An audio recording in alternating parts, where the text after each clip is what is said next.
மயிலாடுதுறை மாவட்டம் சித்தர்காடு கிராமத்தில் அமைந்துள்ள விருச்சிகாம்பாள் உடனாகிய ஆலந்துரையப்பர் ஆலயத்தில் குடமுழக்கு நன்னீராட்டு பெருவிழா வெகு சிறப்பாக இன்று நடைபெற்றது. இதனை முன்னிட்டு புனித நீர் அடங்கிய கடங்கள் மேலதாளங்கள் முழங்க ஊர்வலமாக எடுத்து செல்லப்பட்டு கோபுர கலசங்களுக்கு நன்னீராட்டு நடைபெற்றது. இதில் சித்தர்காடு மற்றும் சுற்றுவட்டார கிராமங்களை சேர்ந்த திரளான பக்தர்கள் கலந்து கொண்டு சுவாமி தரிசனம் செய்தனர். இதனைத் தொடர்ந்து பக்தர்களுக்கு பிரசாதங்கள் வழங்கப்பட்டன. அசம்பாவிதங்கள் நடைபெறாமல் இருக்க காவல்துறையினர் பாதுகாப்பு பணியில் ஈடுபட்டனர்.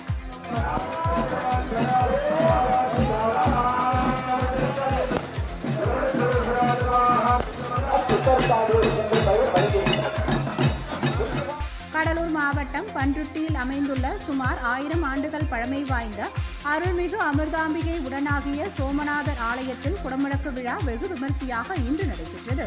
இதில் சுற்றுவட்டார பகுதியிலிருந்து ஆயிரக்கணக்கானோர் கலந்து கொண்டு சுவாமி தரிசனம் செய்தனர்.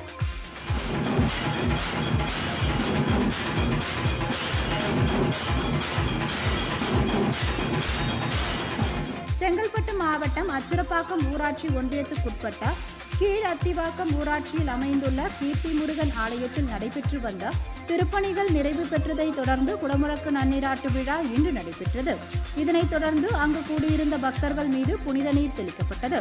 இவ்விழாவில் கலந்து கொண்ட பக்தர்களுக்கு அன்னதானம் வழங்கப்பட்டது. விழாவிற்கான ஏற்பாடுகளை கிராம இளைஞர்கள் மற்றும் விழா குழுவினர் செய்திருந்தனர்.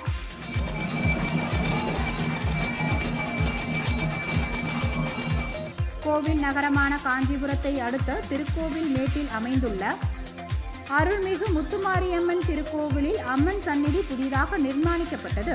மேலும் வராகி அம்மன், முருகர், தட்சணாமூர்த்தி, ஆஞ்சநேயர் ஆகிய தெய்வங்கள் புதிதாக பிரதிஷ்டை செய்யப்பட்டன. இதனைத் தொடர்ந்து குடமுழக்கு விழா வெகு விமர்சையாக இன்று நடைபெற்றது. இதில் நூற்றுக்கணக்கான பக்தர்கள் கலந்து கொண்டனர்.